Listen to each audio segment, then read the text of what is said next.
Hello everyone, I welcome you all on my YouTube channel Krishi Valley. Here in this video I will discuss chapter number 22 from the book Fundamental of Agriculture, and the chapter is Mineral Nutrition. And this chapter is very lengthy, so it is very difficult to cover the whole chapter in single video, so that's why the video is divided into different parts, and this is the part 1. Now in this chapter we have to learn about the what is mineral nutrient. Mineral nutrient क्या होता है इस term को हम समझेंगे. उसके बाद mineral nutrition क्या होता है ये हमको जानना होगा, और कौन कौन से एलिमेंट्स होते हैं जो प्लांट की ग्रोथ के लिए रिस्पॉन्सिबल होते हैं, जो कि सॉइल से प्लांट्स में जाते हैं, उनके बारे में पढ़ना है. And the most important thing is criteria of essentiality क्या है, किन साइंटिस्ट ने इसको प्रपोज करा था, और इन साइंटिस्ट के टाइम पे कितने एलिमेंट्स होते हैं, और जो एलिमेंट्स होते हैं उसके बाद हमको एक फंक्शनल न्यूट्रिएंट नाम का एक टर्म होता है उसको भी समझना है.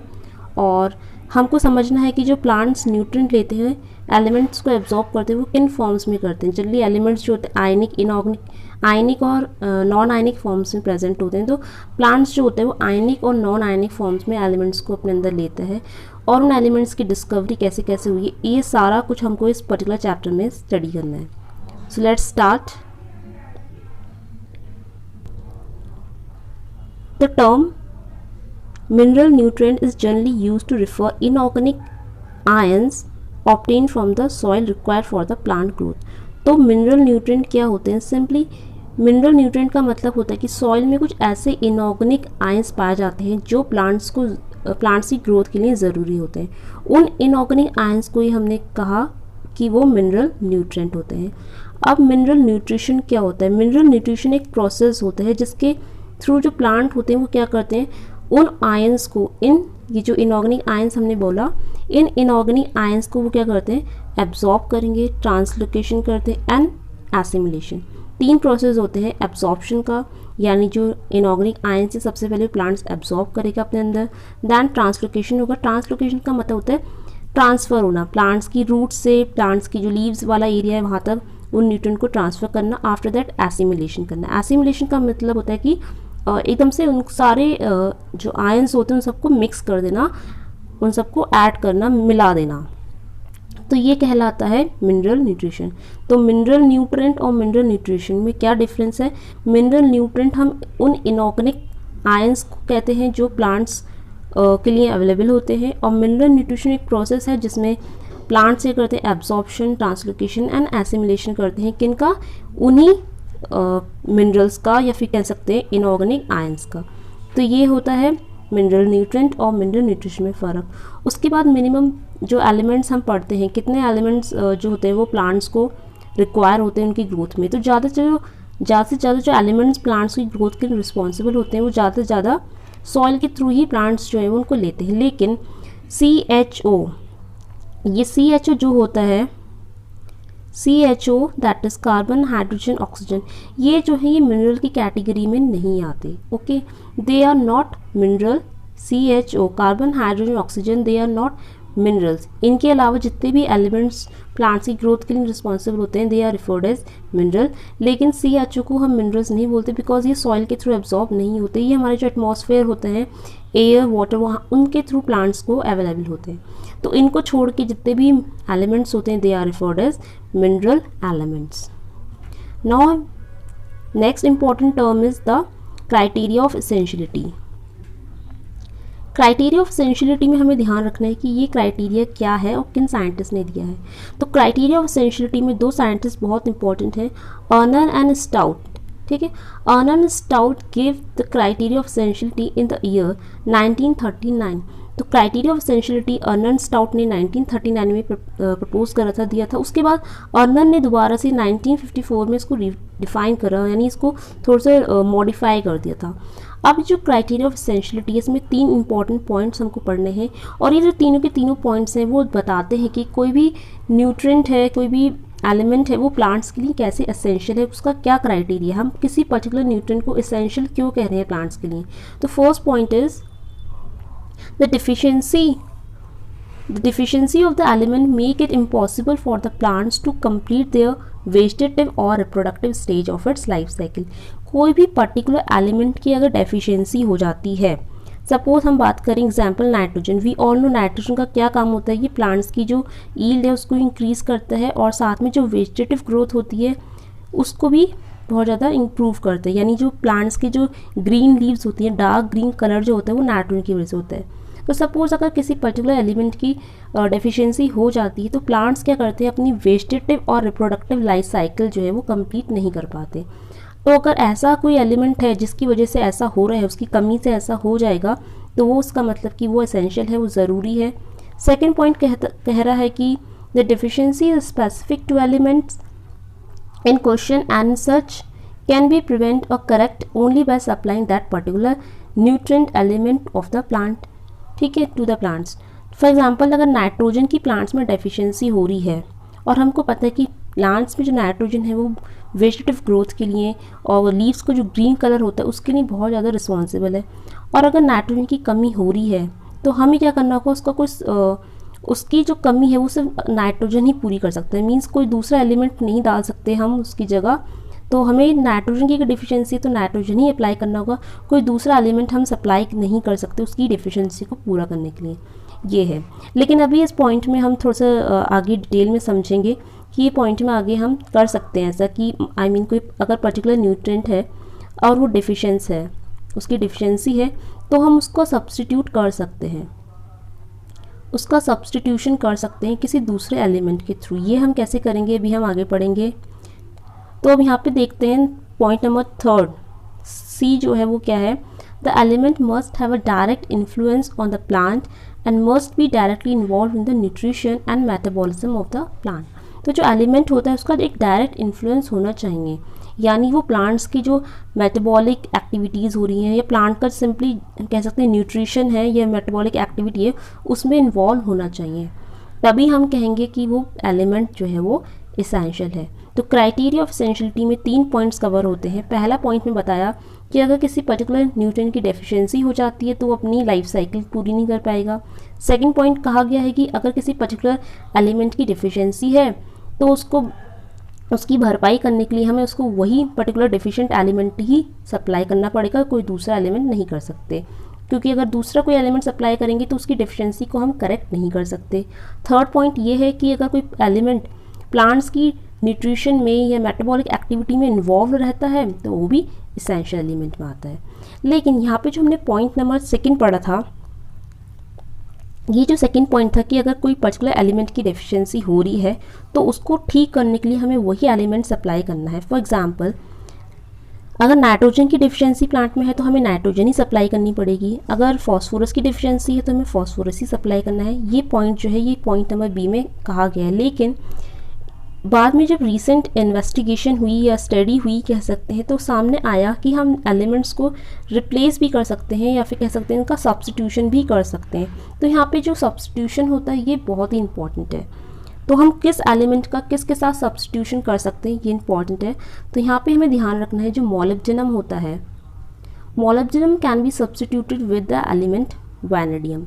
मोलिब्डेनम का हम वैनेडियम के संग सब्स्टिट्यूशन कर सकते हैं। सब्स्टिट्यूशन का मतलब है क्या, सपोज़ ये हमारा कोई प्लांट है और प्लांट में मोलिब्डेनम की डेफिशिएंसी है, यानी मोलिब्डेनम बहुत ज़्यादा कम हो रहा है, डेफिशिएंट हो रहा है, और हमारे पास जो फर्टिलाइज़र्स हैं उसमें मोलिब्डेनम फर्टिलाइज़र्स नहीं है, बट हाँ हमारे पास वैनेडियम है और हमको पता है कि मोलिब्डेनम को सब्स्टिट्यूट करता है वैनेडियम।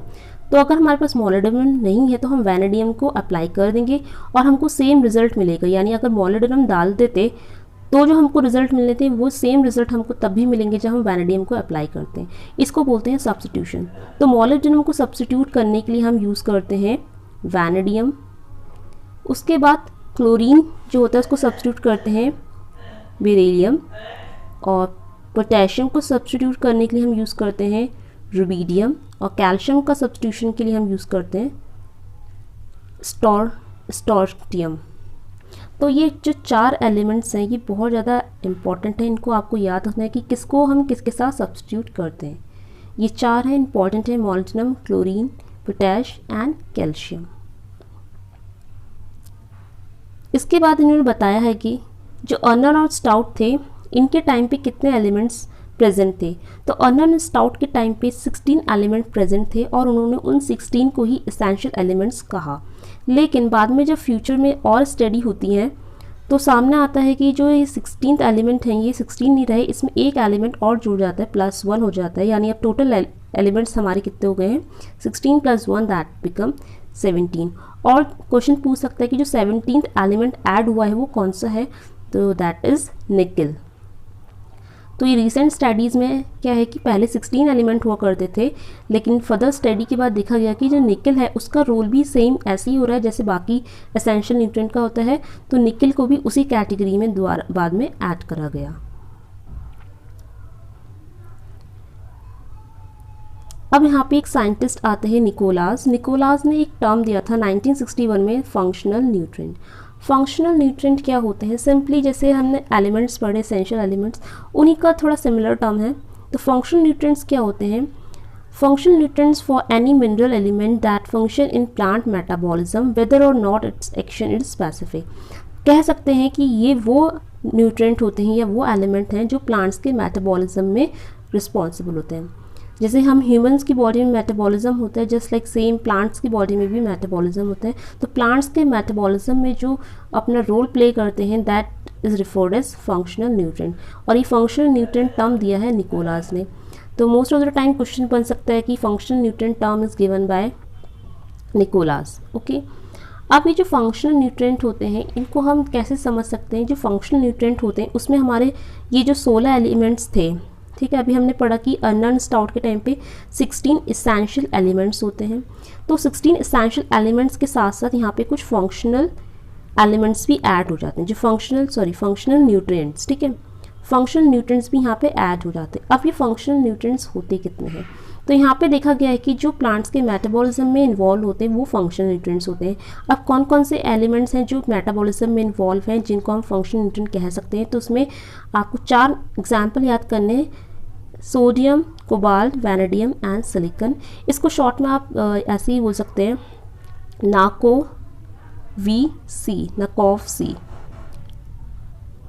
नकोफ-सी करके आप इसको याद कर सकते हैं। तो नकोफ-सी का मतलब है sodium, cobalt, vanadium and silicon, ठीक है। अभी हमने पढ़ा था जो वैनेडियम है उसका सब्स्टिट्यूट था मोलिब्डेनम, ठीक है, मोलिब्डेनम को हम सब्स्टिट्यूट कर सकते हैं वैनेडियम के साथ, ठीक है, तो ये याद रखना।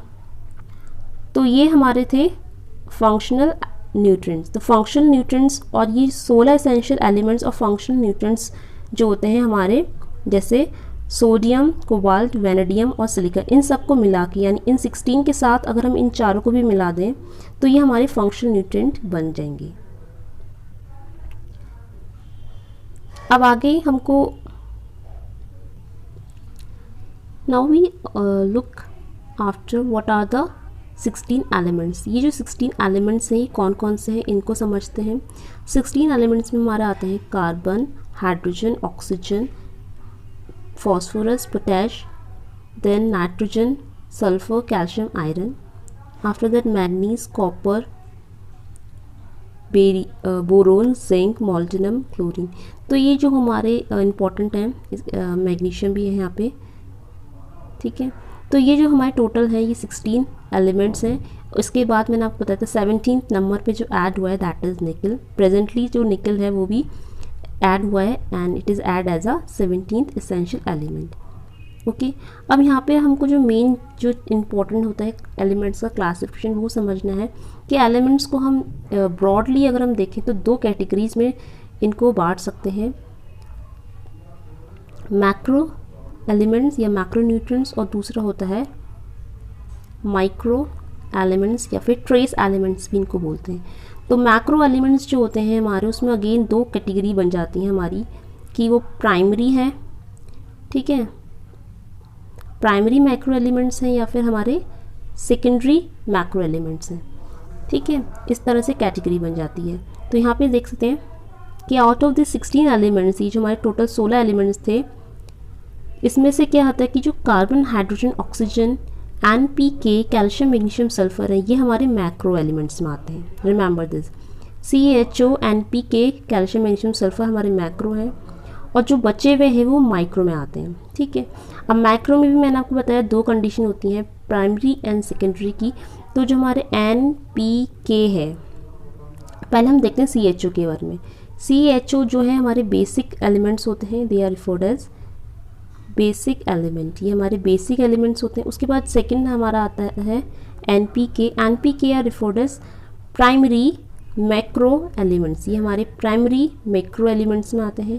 थर्ड कैटेगरी बनती है हमारी कैल्शियम, मैग्नीशियम और सल्फर की। तो calcium, magnesium, sulphur they are referred as secondary macro elements. तो ये क्लासिफिकेशन आपको याद रखना है। CHO बेसिक होता है, NPK प्राइमरी है, कैल्शियम, मैग्नीशियम, सल्फर सेकेंडरी में आता है। Now we will understand the forms of elements absorb by the plants. Plants जो होते हैं वो कौन से एलिमेंट को किस फॉर्म्स में लेना पसंद करते हैं। तो अभी मैंने आपको बताया था प्लांट्स में जो एलिमेंट्स की फॉर्म्स अवेलेबल होती हैं वो दो फॉर्म्स में अवेलेबल होते हैं, या तो प्लांट्स आयनिक फॉर्म में एब्जॉर्ब करता है या फिर नॉन आयनिक में। आयनिक मतलब जिसमें आयंस फॉर्मेशन होता है, जैसे पॉजिटिव आयंस या नेगेटिव आयंस, ठीक है। और नॉन आयनिक्स जो होते हैं वो सिंपल होते हैं, उसमें कोई आयन फॉर्मेशन नहीं होता। तो पहले हम देखते हैं हमारा जो CHO है, ठीक है। CHO हमने पढ़ा था, ये हमारे कैसे एलिमेंट्स हैं, ये हमारे बेसिक एलिमेंट्स में आते हैं, बेसिक एलिमेंट।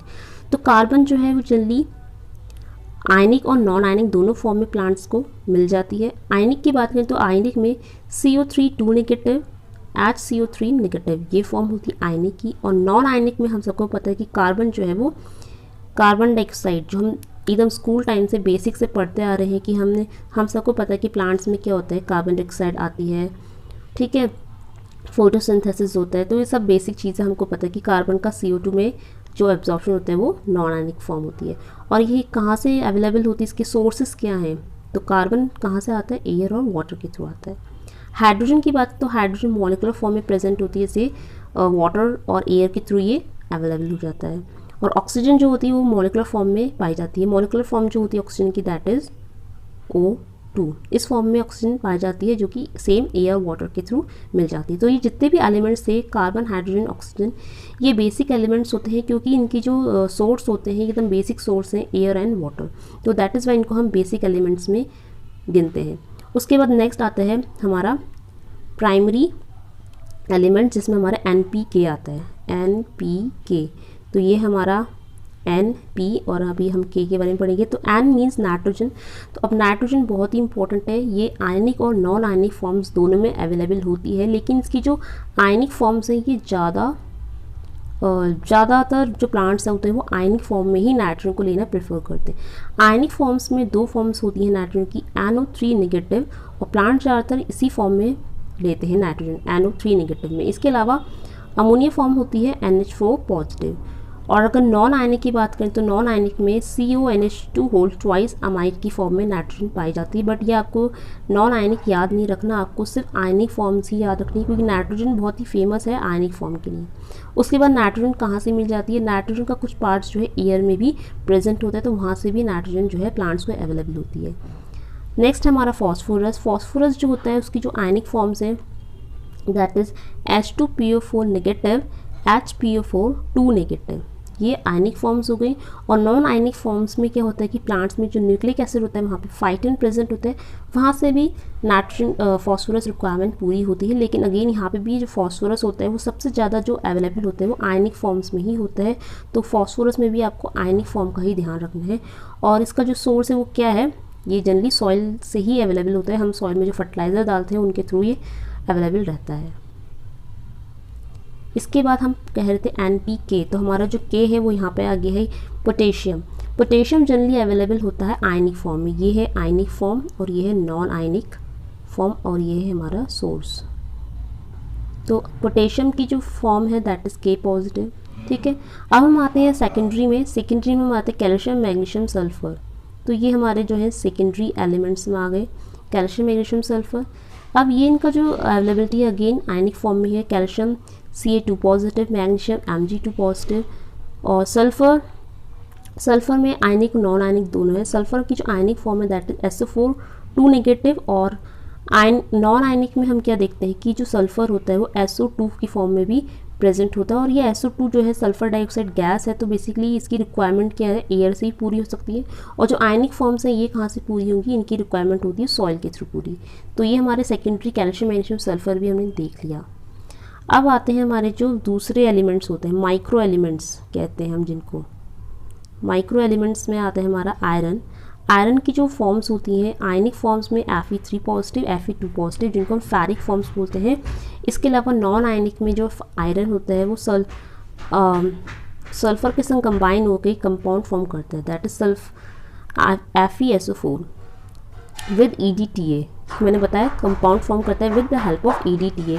EDTA क्या होता है, इसका फुल फॉर्म आपको नीचे दी है, आप नीचे से देख सकते हैं। EDTA का मतलब होता है ethylene diamine tetra acetic acid. This is very important, full form बहुत इंपॉर्टेंट होता है EDTA का, ठीक है। तो हमने आयरन को देख लिया, ये हमारे जो माइक्रोन्यूट्रिएंट चल रहे हैं, आयरन हमने देखा, इसकी रिक्वायरमेंट पूरी होती है सॉइल से। मैग्नीज आता है, मैग्नीज Mn2 पॉजिटिव में ही रहता है अवेलेबल, बट ये भी अगेन EDTA के संग कंबाइन हो जाता है जैसा आयरन हो रहा था। सिमिलरली जिंक जो है वो Zn2 पॉजिटिव आयन फॉर्म में प्रेजेंट होता है और EDTA के संग भी प्रेजेंट हो जाता है। सेम कॉपर के संग भी ऐसी है। तो आयरन, मैग्नीज, जिंक, कॉपर ये तीनों EDTA के संग नॉन आयनिक फॉर्म्स जनरेट कर देते हैं, बट ज़्यादातर जो अवेलेबल होते हैं वो आयनिक फॉर्म में ही अवेलेबल होते हैं। इसके बाद नेक्स्ट आता है हमारा बोरोन। बोरोन की बहुत सारी फॉर्म्स हैं। टोटल जो बोरोन है वो 4 डिफरेंट फॉर्म्स में, डिफरेंट आयनिक फॉर्म्स में जो है प्रेजेंट होता है, जैसे B4O7 2 negative, H2BO3, HBO3 2 negative, BO3 3 negative. ये जो है 4 इंपॉर्टेंट फॉर्म्स हैं बोरोन की। तो बोरोन का ध्यान रखना है कि बोरोन 4 डिफरेंट फॉर्म्स में प्रेजेंट रहता है। इसकी कोई नॉन आयनिक फॉर्म नहीं है, ये आयनिक फॉर्म होती है और ये नॉन आयनिक है, तो बोरोन में कोई भी नॉन आयनिक फॉर्म्स नहीं है। इसके बाद जो हमारा मोलिब्डेनम आता है, नेक्स्ट इज मोलिब्डेनम। मोलिब्डेनम जो होता है वो अगेन यहाँ पे आयनिक फॉर्म में प्रेजेंट होता है, MO4 2 नेगेटिव, यानी मोलिब्डेट आयन जिसको बोलते हैं। तो ये अगेन मोलिब्डेनम जो है हमारा आयनिक फॉर्म में प्रेजेंट रहता है। उसके बाद आता है chlorine. Chlorine Cl negative form में पाया जाता है। निकल जो कि हमारा 17th इसेंशियल एलिमेंट है, निकल Ni2 पॉजिटिव फॉर्म में प्लांट्स में अवेलेबल होता है। तो ये हमने डिस्कस करे जो हमारे इसेंशियल एलिमेंट्स थे अकॉर्डिंग टू अर्नन। उसके बाद हमने बोला था कि निकोलास जो थे उसने फंक्शनल न्यूट्रिएंट नाम का टर्म दिया था। फंक्शनल न्यूट्रिएंट में 4 चीज़ें आती हैं। नकॉफ-सी हमने याद कर, नकॉफ-सी का मतलब क्या होता है, sodium, cobalt, vanadium and silicon. तो जो यहाँ पे सोडियम है ये Na पॉजिटिव फॉर्म में पाया जाता है, मीन्स एब्जॉर्ब होता है सॉइल से। CO माने कोबाल्ट जो होता है CO++, यानी हम कह सकते हैं कोबाल्ट 2 पॉजिटिव आयनिक फॉर्म में जो है ये एब्जॉर्ब होता है। उसके बाद जो सिलिकॉन होता है, सिलिकॉन जो होता है इसकी फॉर्म्स है दैट इज SiOH नेगेटिव या मोनोसिलिक एसिड इसको कहा जाता है। इस फॉर्म में प्लांट्स को अवेलेबल होता है। तो यहाँ पे टोटल 21 डिस्कस करें, बचा यहाँ पे क्या हमारा वैनेडियम बचा है। यहाँ पे बुक में वैनेडियम का मेंशन नहीं करा है, तो आप बुक में नोट कर सकते हैं। ये जो नंबर 20 है इसके बाद आप कंटिन्यू कर सकते हैं नंबर 21 ऐड करके वैनेडियम के लिए। तो जो वैनेडियम होता है वो भी उसकी आयनिक फॉर्म नहीं होती है, उसकी नॉन आयनिक फॉर्म प्रेजेंट होती है। वैनेडियम जो होता है it is available to plant in the form of V2O5। ये क्या है, नॉन आयनिक फॉर्म है, याद कर लीजिए इसको। Number 21 is vanadium. Vanadium is available to plant in the form of, ये नॉन आयनिक फॉर्म में प्रेजेंट होता है प्लांट्स में V2O5 की फॉर्म में। इसको नोट डाउन कर लो। अब आगे हमको पढ़ना है essential elements and their discoverers, कि एसेंशियल एलिमेंट्स जो अभी हमने पढ़े उनकी डिस्कवरी किस साल हुई थी और किन साइंटिस्ट ने करी थी।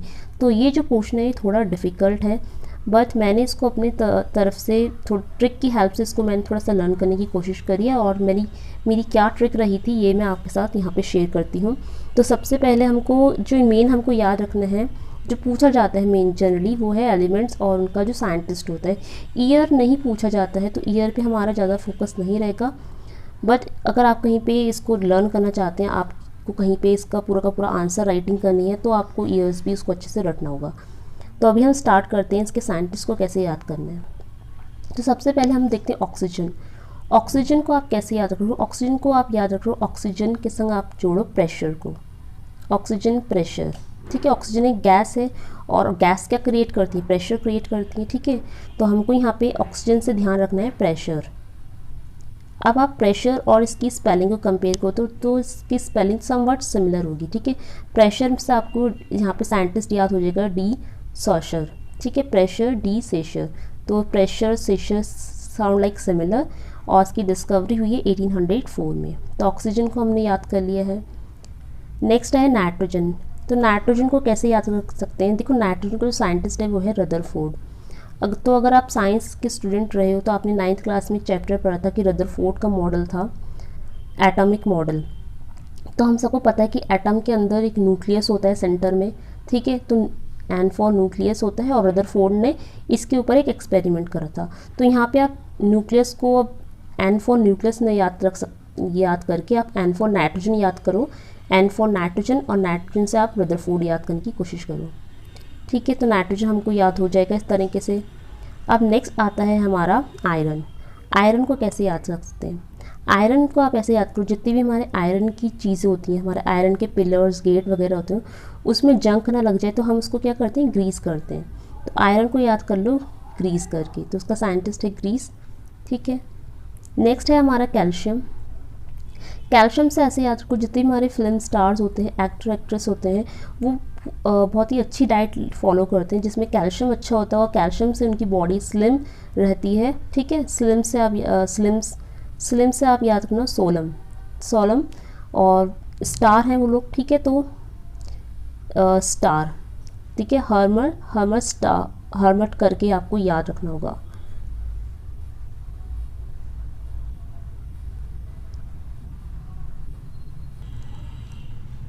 तो ये जो टर्म था इसको एग्जैक्ट हम याद नहीं कर पा रहे, बट मैंने आपको जो बताया कि कैल्शियम जो डाइट लेते हैं हमारे फिल्म स्टार वो एकदम स्लिम होते हैं और वो स्टार हैं।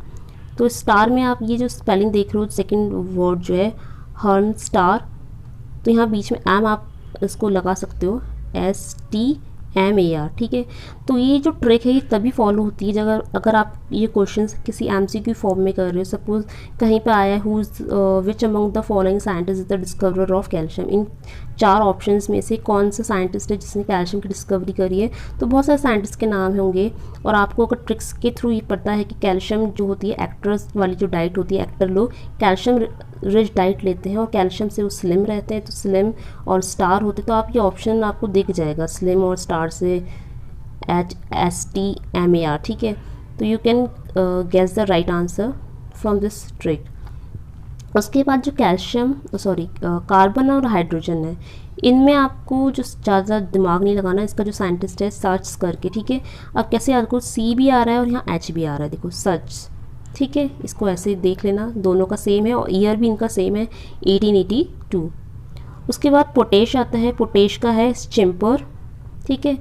इसकी कोई ट्रिक में से जो है बन नहीं पाई है, तो उसको आप ध्यान रखो, जो आपको अगर आपको अपना कोई तरीका पता है, ठीक है। पोटेशियम का है चिम्पर। उसके बाद मैग्नीज Mn से आप याद रखो मन, हमारा है मन, ठीक है। मन को हमने थोड़ा रिस्पेक्ट देखते हुए जी लगा दिया है, मन जी। हमारा जो मन जी है वो व्रत करना चाहता है, व्रत, ठीक है। जैसे व्रत होते हैं, फास्ट करते हैं, तो आप व्रत को व्रत करके थोड़ा सा कनेक्ट कर लो, मन जी बर्टेंड, ठीक है। ये साइंटिस्ट हो गया और 1892 में इसकी डिस्कवरी हुई थी। उसके बाद आता है हमारा फॉस्फोरस। फॉस्फोरस बहुत सिंपल है लर्न करना, P for phosphorus, P for पोस्टरनैक। तो आप सिंपली पोस्ट भी याद रखो पोस्टमैन से, ठीक है। P फॉर पोस्टमैन याद रखो, तो तब भी आपको याद रह जाएगा। मैग्नीशियम जो है विल स्टॉलर है, ठीक है। मैग्नीशियम का है विल स्टेटर। उसके बाद आता है हमारा बोरोन। बोरोन का है एगुल हून। बोरोन का एगुल हून को कैसे याद रखते हैं, इसको मैंने याद करा है कि हम क्या करते हैं BSc AG। तो BSc AG के जो स्टूडेंट्स हैं वो कहते हैं कि हम BSc AG स्टूडेंट हैं या हूँ, मैं BSc AG स्टूडेंट हूँ। तो SC हटा दो यहाँ से, तो बचा क्या, B फॉर बोरोन, और एग हूँ को मिला के बन जाएगा एगुल हून। उसके बाद सल्फ़र है। सल्फ़र में आपको सन याद रखना है, सन क्या होता है, बेटा, और ये किसका बेटा है, पीटर का बेटा, तो पीटर सन, सल्फ़र पीटर सन। कॉपर से आपको याद रखना है स्पेलिंग याद कर लो कपल, तो कपल में सी और यू आ रहा है, तो कपल है, कपल आपस में बोलते हैं कि वो बीच चले, तो कपल बीच चले, तो ब्रेंच चले, ठीक है। कॉपर का हो गया, कॉपर से हमने कपल कनेक्ट करा था, कपल बीच चले बोला तो कॉपर का हो जाएगा ब्रेंच चले। जिंक है, जिंक मर्ज, जिंक को याद रख सकते हैं आप जिन, जो जिन होता है एक्चुअली जो चिराग निकलता है उसको जब हम रब करते हैं उसमें से एक जिन निकलता है, तो जिन जिसके पास जिन होता है उसके मज़े आ जाते हैं, तो जिन मेज़, जो भी आपको प्रोनाउंस करना है जिन मज़े, ठीक है। उसके बाद आता है मॉलिब्डेनम। मॉलिब्डेनम का आप याद रख सकते हैं, सिंपल है, अर्नन स्टाउट, जो हम इतनी देर से पढ़ते जा रहे हैं, साइंटिस्ट अर्नन स्टाउट ने क्राइटेरिया ऑफ एसेंशियलिटी दिया, तो आप दिमाग में याद कर लो कि अर्नन स्टाउट ने क्राइटेरिया ऑफ एसेंशियलिटी दिया था, उसके साथ साथ मॉलिब्डेनम को भी डिस्कवर करा था। और ये ईयर तो बहुत ही इंपॉर्टेंट है, क्यों? क्योंकि 1939 में क्या हुआ था, अर्नन स्टाउट ने क्राइटेरिया ऑफ एसेंशियलिटी जो दिया था वो 1939 में ही दिया था, तो आपको मॉलिब्डेनम को तो अच्छे से याद कर ही लेना है। उसके बाद लास्ट है हमारा Cl यानी क्लोरीन। क्लोरीन को याद करना है TC ब्रोयर। अब आप उसको कैसे याद रखोगे, तो Cl से आप क्या याद रखो, Cl से आप रखो क्लास, CLASS क्लास होती है। जब हम अपनी स्कूल में 12th क्लास कंप्लीट करते हैं तो हमको क्या मिलती है, वहाँ से TC मिलती है, ठीक है, TC। और सपोज़ कोई क्लास में कोई बॉय है वो, तो बॉय को TC मिली, तो बॉय से आप ब्रोयर या आप ना कुछ भी आ सकते हो, ब्रो याद रख सकते हो, ब्रो भाई, ठीक है। तो क्लास पूरी करने के बाद आपको TC मिली, TC मिली किसको, बॉय को या ब्रो को। तो इस तरह से आप याद रख सकते हो कि क्लोरीन जो है वो TC ब्रोयर ने डिस्कवर करा था इन द ईयर 1954।